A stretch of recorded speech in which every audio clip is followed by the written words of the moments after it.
Hello friends, this is Sanjay. In this video, we will solve the 30 CDP questions from the CTET paper 1 that was conducted in January of 2021. This video is available both in English and Hindi versions on our channel.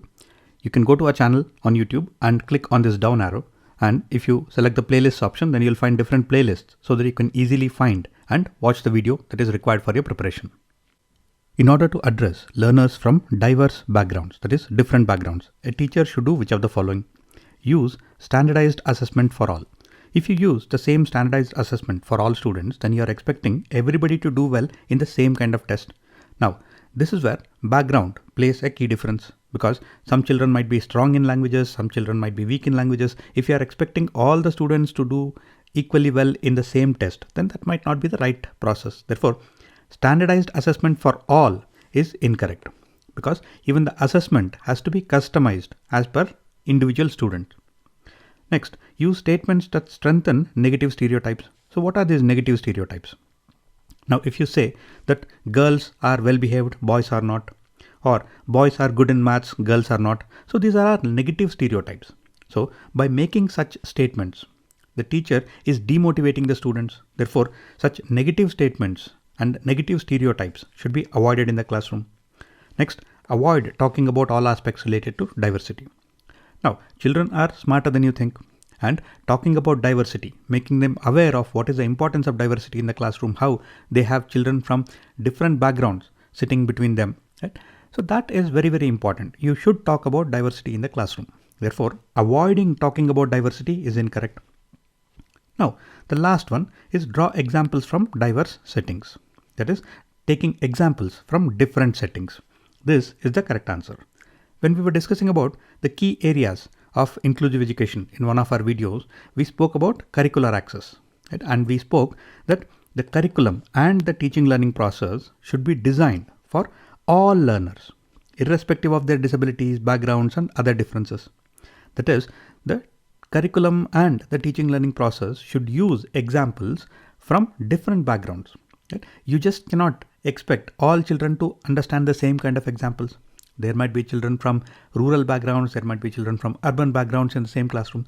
So you have to use relevant examples. Therefore, drawing examples from diverse settings, that is different settings, is the correct answer. Problem solving abilities can be facilitated by which of the following?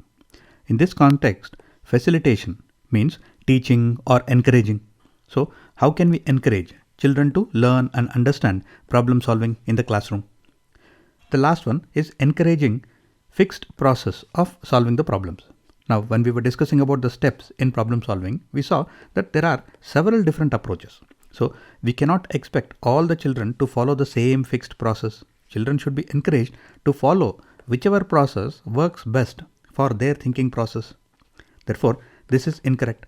Next, focusing on drill and practice. Drill and practice means you are repeating the same thing again and again till you become better at it, even if you don't understand it. For example, when you join NCC, they make you do march past, right? And you are made to repeat it till you become better at it. So drill and practice works for some types of activities, but it doesn't work for education in the classroom. Therefore, drill and practice should not be encouraged. Next, generating fear among students. If children are afraid in the classroom, then what sort of teaching can you do? And you can definitely not teach them any sort of problem solving techniques. Therefore, fear is a bad thing, and this should not be encouraged in the classroom. So we are left with one option, that is encouraging the use of analogies. And this is the correct answer. Now, what is this analogy? Now, an analogy is where you compare two things. Typically, they are different things, but you still are comparing them for the sake of explaining a concept in a better way. For example, if I compare the human mind to a computer, then I can explain how there is input, there is storage, there is memory, there is processing, and how there is output. So I'm comparing two different things, the human brain and a computer, for explaining or clarifying as to how each of them works. Therefore, use of analogies can be a very good tool and technique for learning problem solving. Therefore, this is the correct answer. In order to address the needs of students who are facing learning difficulties, a teacher should not do which of the following? So pay attention to this not, because this says that we have to identify the negative statement among the given options. So there is one statement which is saying what the teacher should not do. So we have to identify that statement. The first one is do individualized educational planning. This is a good thing and it is a correct thing, because if you are planning education as per the individual requirements of the children, then this is definitely a good thing. Next, use multiple audiovisual aids.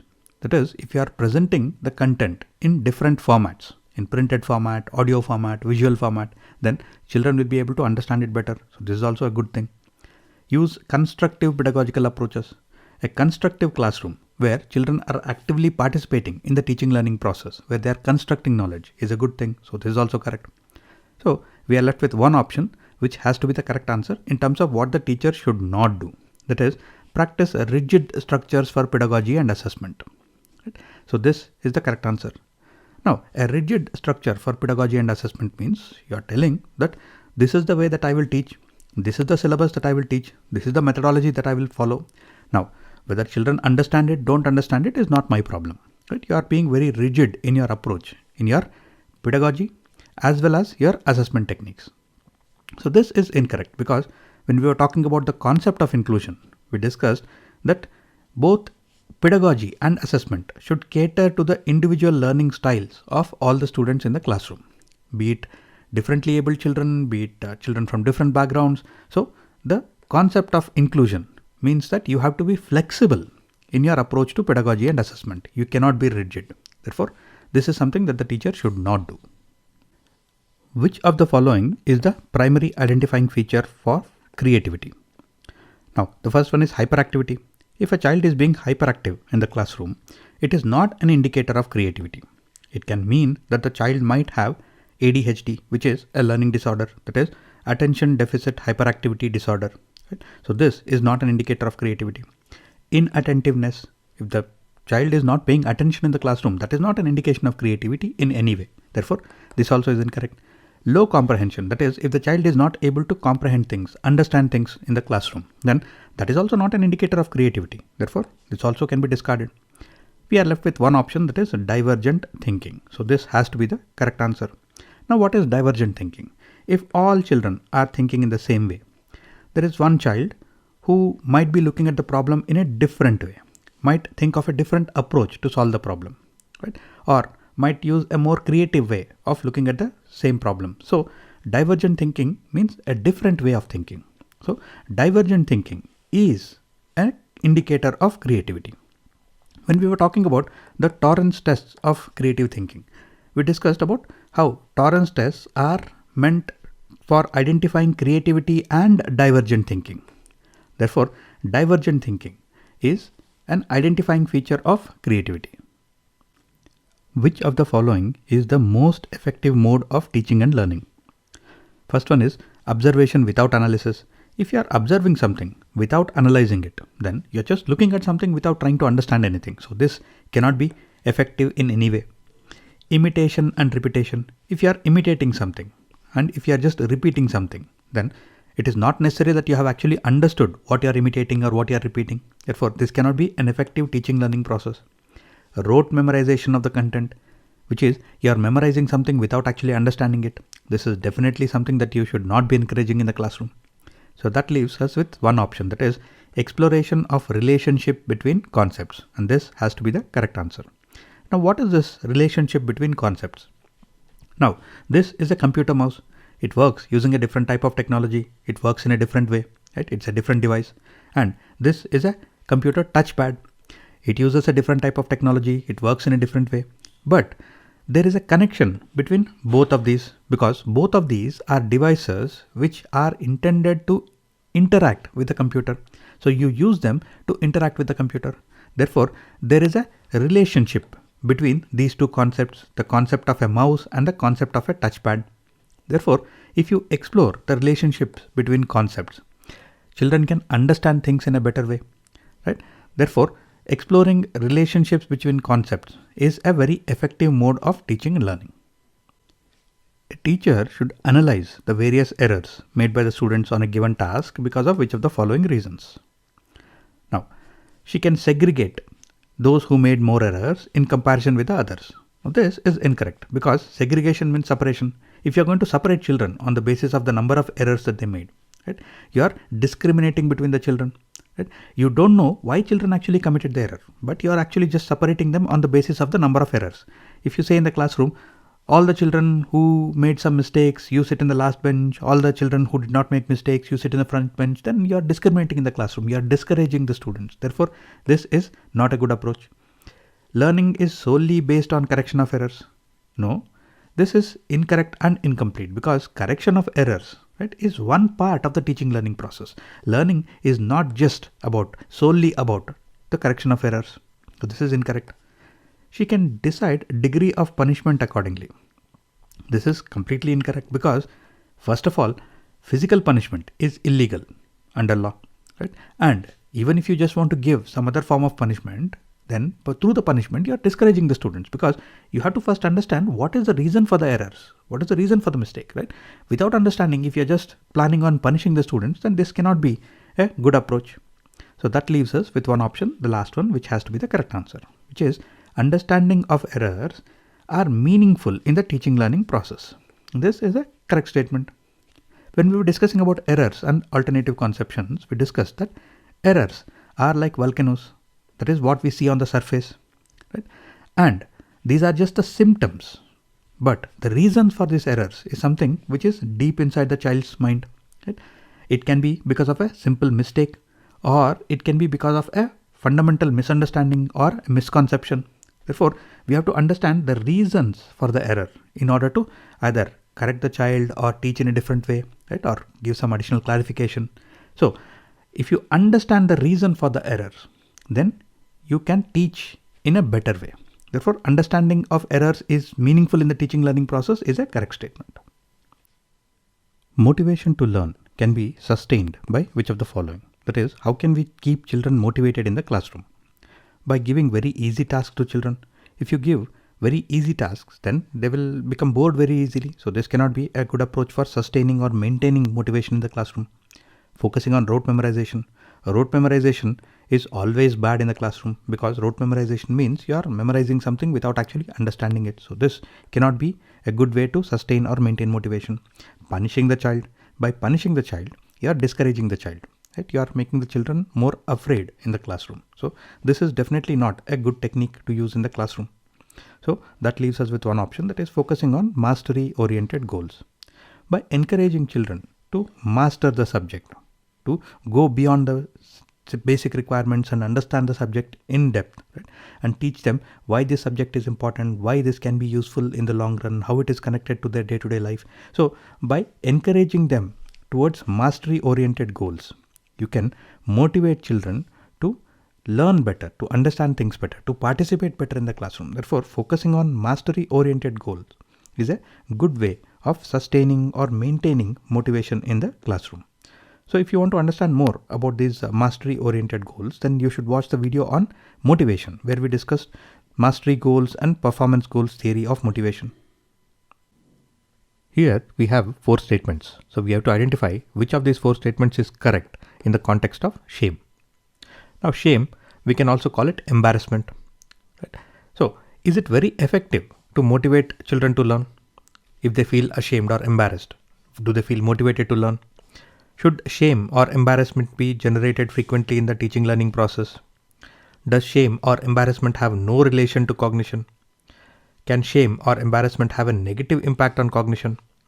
When we were discussing about emotions and cognition in the CDP syllabus series videos, we discussed that positive emotions act as motivators and negative emotions may hamper or hinder the learning process, and positive emotions may act as cognitive reinforcements. So shame is a negative emotion. Now, does shame have no connection with cognition? It does, because shame is an emotion and all emotions affect cognition to whatever extent possible. So shame definitely has a relation to cognition. This statement is incorrect. Next, is it very effective to motivate children to learn? If children feel uncomfortable or embarrassed or ashamed in the classroom for whatever reason, do they feel motivated to learn? And because shame is a negative emotion, it will hamper or hinder the learning process. Therefore, this statement that it is effective to motivate children to learn is incorrect. Should shame be generated frequently in the teaching learning process? That is, should children feel uncomfortable, embarrassed or ashamed in the classroom for whatever reason? If they feel embarrassed, ashamed or uncomfortable in the classroom, they will stop participating in the teaching learning process. So you are demotivating them. So this cannot be a correct statement. We are left with one option, which is, can shame have a negative impact on cognition? As we discussed, shame is a negative emotion and negative emotions have a negative impact on cognition.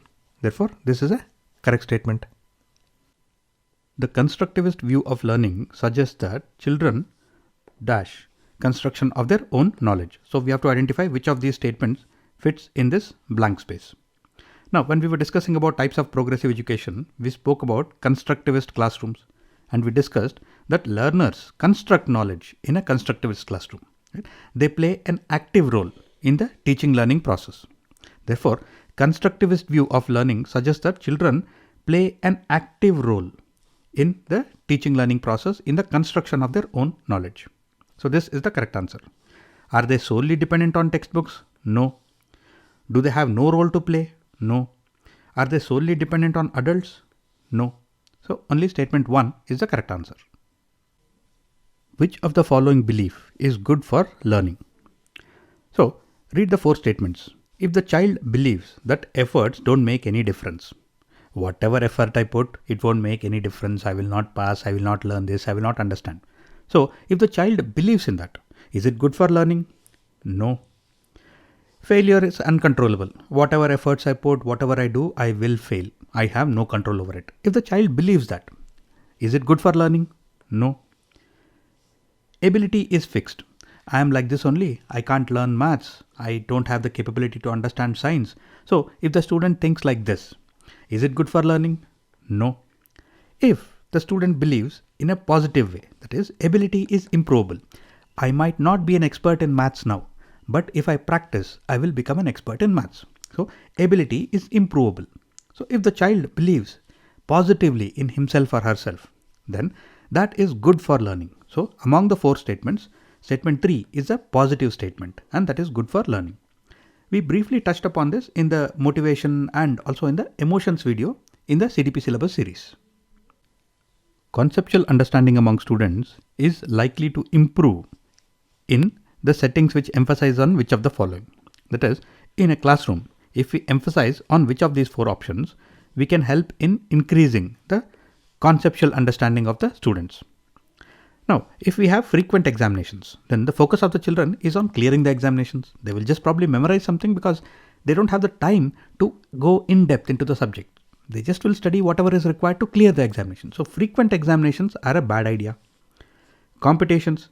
So if children are competing against each other, then their focus will be on making sure that their marks are higher than the other person. Right? They are not interested in understanding the subject. It is very similar to what happens in case of frequent examinations. That is, their focus is on scoring marks. They will just want to study whatever is necessary for scoring marks. Whether they understand the subject or don't understand it, that's immaterial. Therefore, competitions are also bad.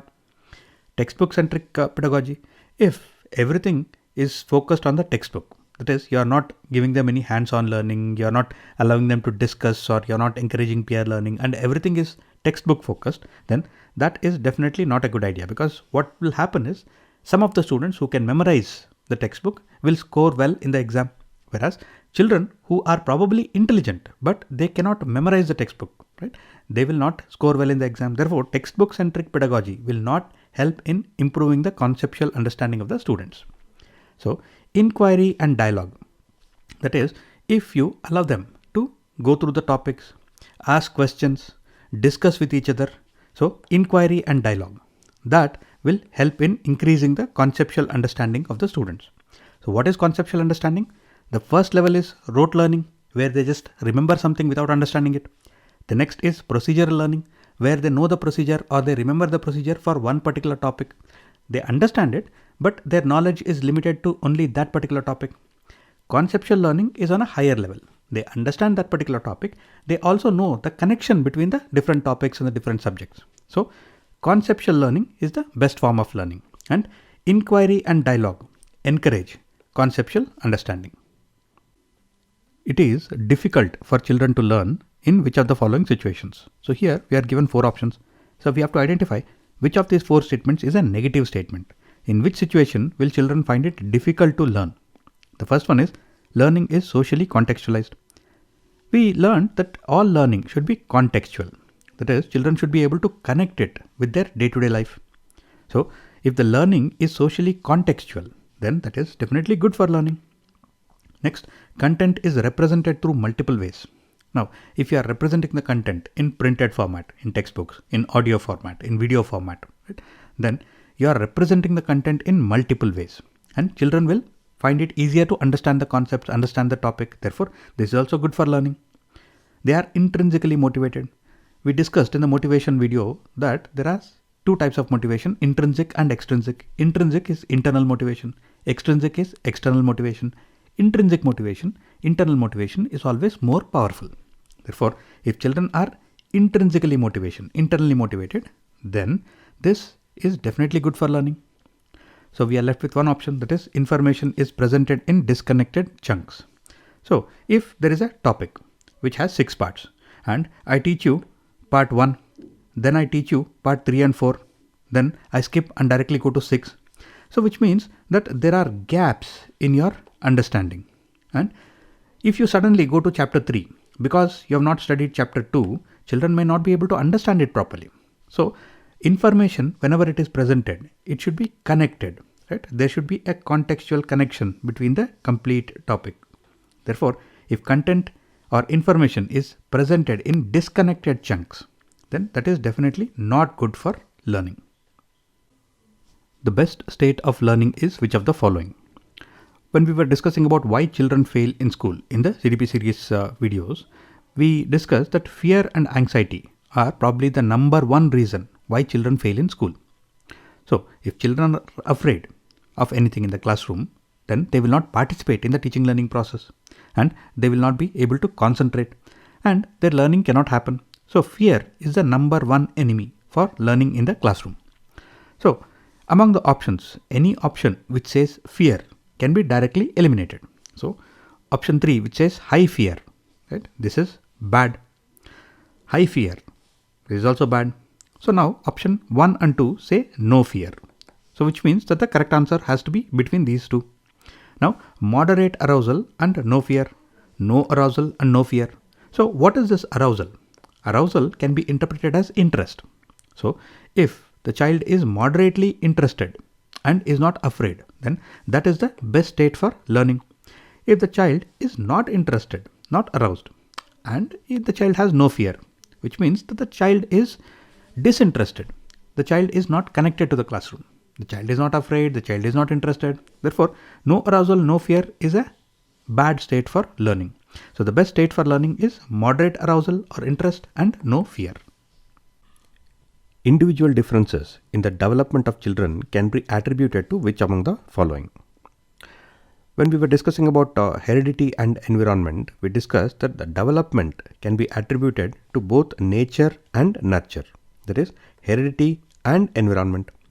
Heredity is all the attributes that we inherit through our genes or through our DNA. And nurture or environment can be factors like food, shelter, family, education, etc. Therefore, development is an interplay of heredity and environment. So, the first option is neither heredity nor environment. This is incorrect. Heredity only, this is incorrect. Environment only, this is also incorrect. So, interplay of heredity and environment. So, this is the correct answer. During a task, Sania is talking to herself about the ways that she can proceed on the task. According to Lev Vygotsky's ideas on language and thought, this kind of private speech is a sign of which of the following? In one of the videos, we discussed about Vygotsky's concept of private speech. And there we discussed that private speech is used for self-regulation as well as self-guidance. Therefore, the correct answer here is the last option, that is self-regulation. Now, even if you don't remember Vygotsky's theory, you can answer this question by reading the question properly. That is, during the task, Sania is talking to herself about the ways in which she can proceed in the task. That is, she is giving herself instructions, she is giving herself directions, right? Therefore, when you look at all the options, Egocentrism, psychological disorder, cognitive immaturity, these are all not logical answers, right? Because Sania is talking to herself about the ways in which she can proceed on the task or do the task. This has to be self-regulation. So even if you just read the question carefully, you should be able to identify which is the best answer here. Evaluation practices should aim at which of the following? Now, we discussed about assessment and evaluation in one of the CDP series videos. And we discussed that assessment is a bigger term because assessment includes evaluation and it also includes the action that you are going to take on the results of the evaluation. So you will see two versions of this question in the exam. Right? Some questions might ask evaluation practices should aim at which of the following, or it might ask assessment practices should aim at which of the following. So the answer for both the questions is the same. Now, when you look at why do we conduct evaluation or assessment? Right? Is it for identifying the students' needs and requirements? Absolutely correct. Because through evaluation, we want to understand what the student has learned, what are the gaps in his or her understanding, and how we can improve the teaching learning process. Is it for identification of high achievers for prize distribution? Now, this may happen because of assessment or evaluation, but this is not the main reason or the main purpose of evaluation. Next, labeling of students. Now, if you are labeling students as this is a smart student, this is a dull student, then you are discouraging some students and overly encouraging some students, and which is a bad practice. So, labeling is something that should be absolutely avoided in the classroom. So, this cannot be the purpose of evaluation or assessment. Segregation of students for ability-based groups. Now, if you are segregating, that is separating students into groups based on their ability. Now, this can have positive and negative effect. Because if you are doing the segregation so that you can pay more attention to children who need more support and give them some extra attention in terms of more revision or more practice, so that is good. But if you are segregating just because you want to identify and encourage only the students who are top performers, then that kind of segregation is discrimination and that should not be done. So segregation may happen through the process of assessment or evaluation, but this cannot be the main purpose. So now, what is the main purpose of evaluation or assessment among the given options? The simplest answer is to identify the students' needs and requirements. So this is the correct answer. After observing that students are struggling to proceed further on an ongoing activity, a teacher decides to provide cues and hints in the form of what, why, and how. According to Lev Vygotsky's theory, the strategy of the teacher will do which of the following? First of all, what is the teacher doing here? The teacher sees that the children are having some difficulty in their activity.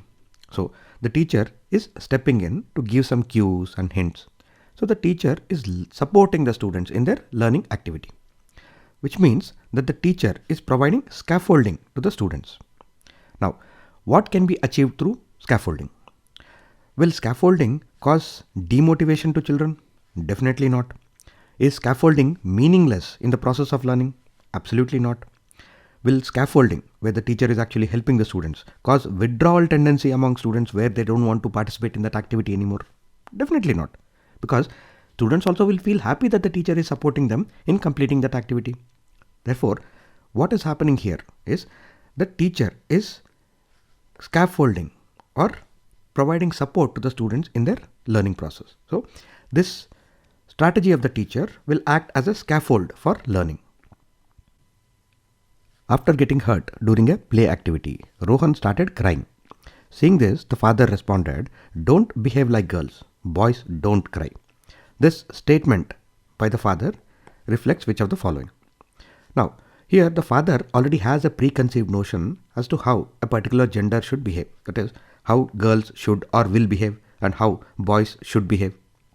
Therefore, this is nothing but gender stereotyping, and if the father acts on the basis of the stereotype, then that will be gender bias. Now, let's look at the options. The first one says, this statement by the father, does it reduce gender bias? No, it is actually an expression of his gender bias and gender stereotyping, so it does not reduce it. Does it promote gender equality? Absolutely not. And does it challenge gender stereotyping?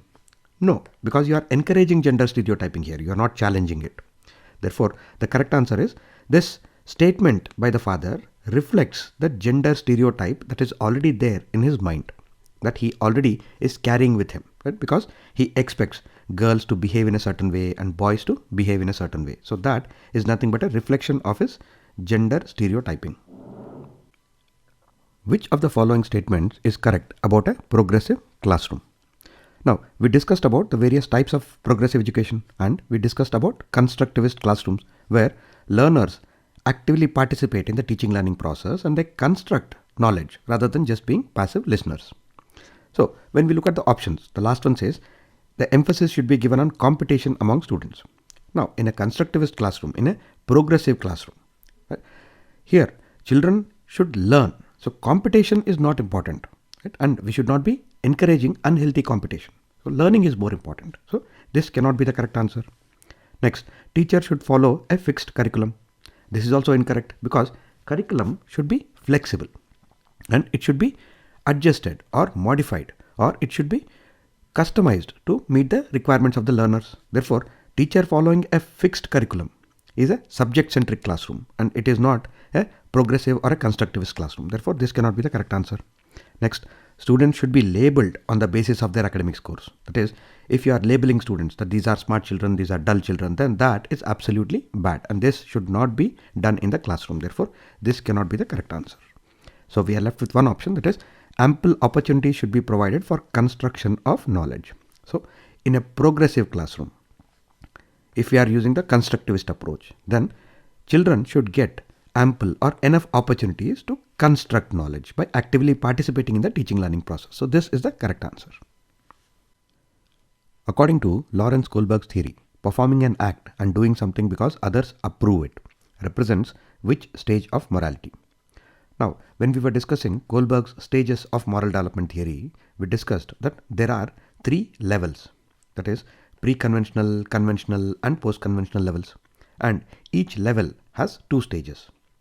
Now, here they are asking us about the stage of morality. So, there is a little bit of a confusion here because this should have been level of morality, but still it doesn't matter because whether it is a stage or a level, whatever you call it, if you understand the theory, then you'll be able to identify the correct answer very easily. Now, when we were discussing this theory, we discussed that under the conventional level, right, there is a stage called the good boy, good girl stage, where the child does something just because the child wants to be called a good boy or a good girl by others. That is, the child wants to be approved by others.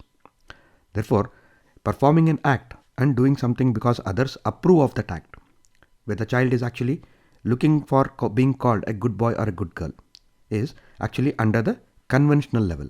And that is actually the 3rd stage. That is the first stage under the conventional level. So, the correct answer here is conventional. Which of the following is correct in the context of socialization of children? So, when we were discussing about the types of socialization, we saw that primary socialization, that is the first socialization that happens with the child, that is when the child interacts with other people, that will be with the parents and with the family.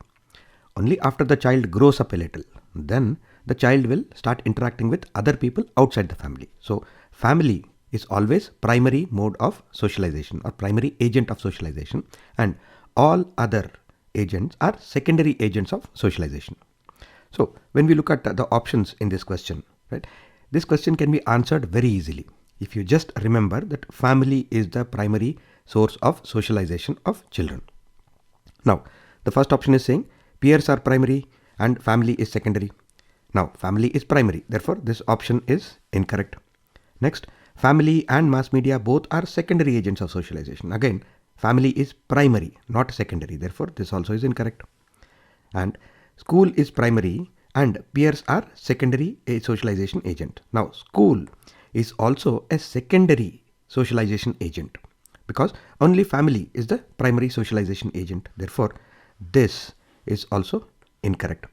So, only one option is remaining, that is option 3, which has to be the correct answer. That is, school is secondary agent of socialization, correct, and family is primary agent of socialization, so correct. The theory of multiple intelligence emphasizes which of the following? Now, this is a very simple question, and you can easily identify the correct answer and you don't even have to read the other options, because the theory of multiple intelligences says that there are different types of intelligences. There is musical, body kinesthetic, interpersonal, verbal or linguistic intelligence. Then there is logical or mathematical intelligence. There is naturalistic, there is intrapersonal, and there is visual or spatial intelligence. So there are several forms or types of intelligence in a person. Therefore, this is the correct answer. There are no individual differences in intelligence. This is wrong, because if you look at different people, right, each one displays a different level of intelligence, a different type of intelligence. Therefore, there are differences in the type of intelligences between people. Therefore, this is incorrect. Intelligence quotient can be measured only by an objective test. Now, an objective test can measure some types of intelligence, but it cannot measure all types of intelligence. Therefore, this is incorrect. Intelligence in one domain ensures intelligence in all other domains. This is also incorrect, because just because a person has good interpersonal skills doesn't mean the person will have logical or mathematical intelligence or will have naturalistic intelligence. So what we are saying here is, one type of intelligence does not guarantee that the person will have other types of intelligence as well. Therefore, only one option is correct here. That is, there are several forms of intelligence. Pre-operational stage in Jean Piaget's theory of cognitive development characterizes which of the following? That is, which of the following characteristics is displayed by a child in the pre-operational stage in Jean Piaget's theory? So when we were studying about Jean Piaget's theory, we discussed that there are 4 stages: sensory motor stage, pre-operational stage, concrete operational stage, and formal operational stage. Sensory motor stage is birth to 2 years, pre-operational is 2 to 7 years, concrete operational is 7 to 12 years, and formal operational is 12 years onwards. Now here we are talking about pre-operational stage, that is, the child is here. So here we are talking about a child who is between the ages of 2 to 7. So let's take it as 2 years. Now, does a 2-year-old child display hypothetico-deductive thinking? That is, can the child think in hypothetical manner, or can the child use logic in a deductive or inductive manner? Now, we are just talking about a child who is 2 years old, who just started talking, just started interacting with people. So the child definitely cannot use logic and deductive thinking. Therefore, this cannot be the answer.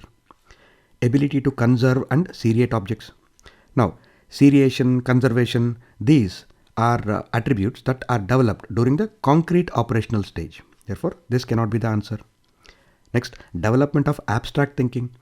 Abstract thinking starts during the concrete operational stage, but it fully develops during the formal operational stage. Therefore, this also cannot be the characteristic displayed in the pre-operational stage. Centration in thought. That is the only remaining option. So this has to be the correct answer. Now, what is the centration in thought? Now, centration means the child can focus on only one attribute of anything that he or she is interacting with.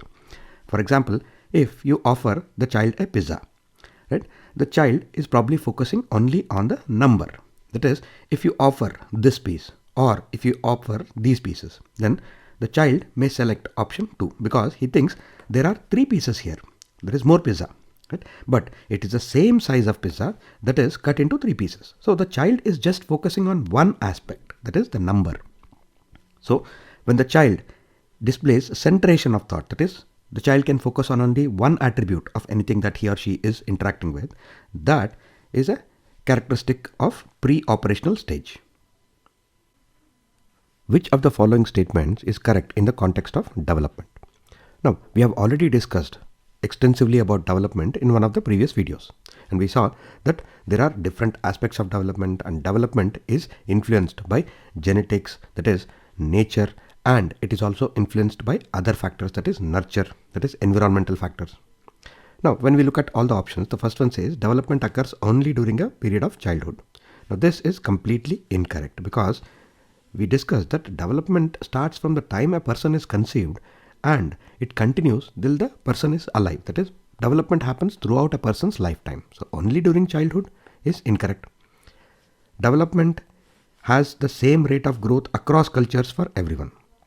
This is completely incorrect, because the statement is saying that everyone develops in the same way, in the same pace, in the same manner across cultures. This is completely incorrect, because even if you look at identical twins, they will develop in different ways. So everyone develops in a different way.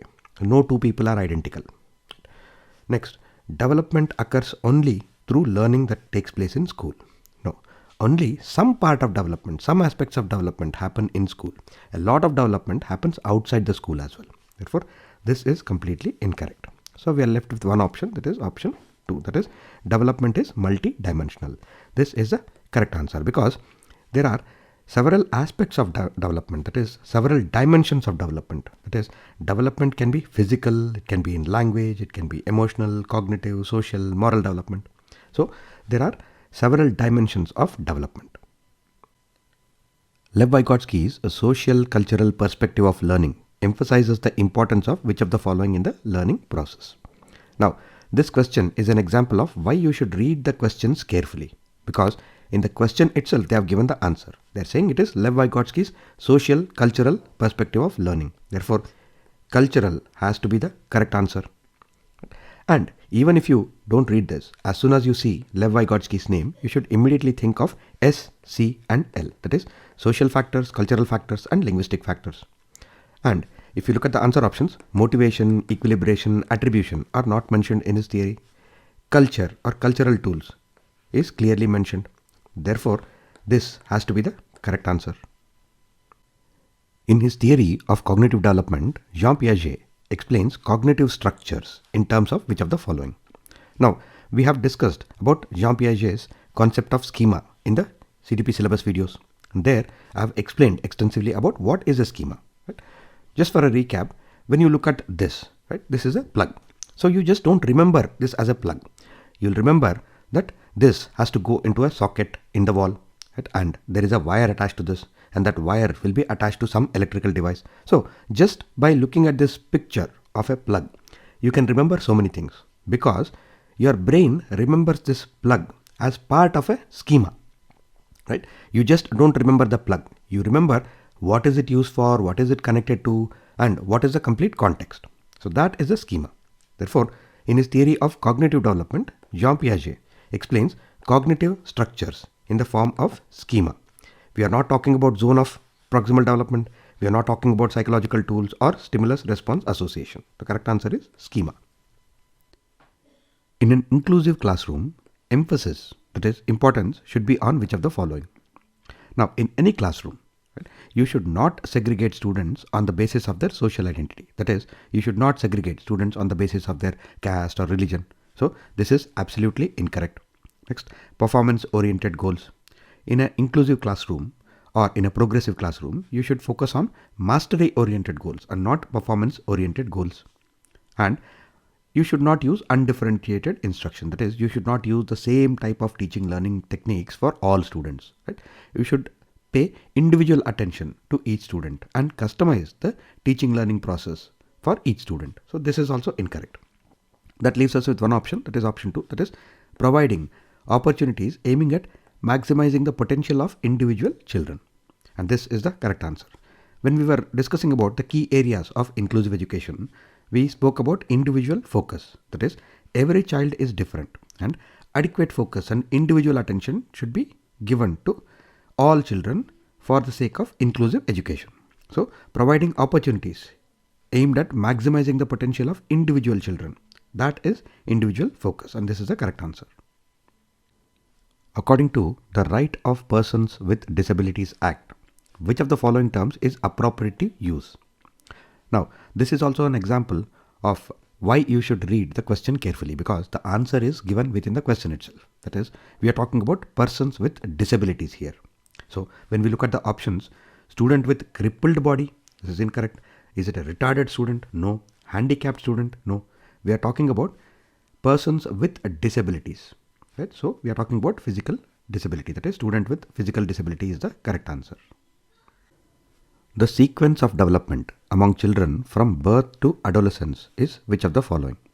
Now, if you look at all the options, you can see that we are talking about Jean Piaget's theory of cognitive development here, because the first stage has to be the sensory motor stage, right? So, sensory, and then the concrete operational stage, so concrete, and the formal operational stage is where abstract thought develops, therefore abstract. Therefore, option 3 is the correct answer.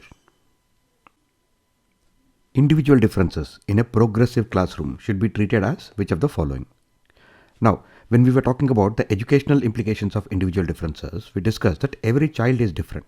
Therefore, the curriculum, the pedagogy, and the material that we are using in the classroom, that is the teaching learning process, should be flexible enough to be customized for the individual requirement of every child, because every child is different. So, the correct answer is that individual differences have to be taken into consideration for planning the teaching learning process, that is planning the pedagogy. So, this is the correct answer. Now, individual differences are not a criteria that we can use for making ability-based groups, because this can become discrimination. And individual differences are not a hindrance for the process of learning. And individual differences are definitely not a failure on the part of the teacher. So, this is also incorrect. So, option 2 is the correct answer here. And with that, we have completed the 30 CDP questions from this previous question paper. And as you would have seen, I've covered the concepts behind each of these questions in the CDP series videos, because all the topics that I included in those videos are based on the questions that frequently appear in these exams. So if you have the time, then I would strongly recommend that you should watch the CDP series completely, because if you understand the concepts well enough, you'll be able to answer any of the questions easily. So that's it for now. Take care, stay safe, and we'll meet again in the next video.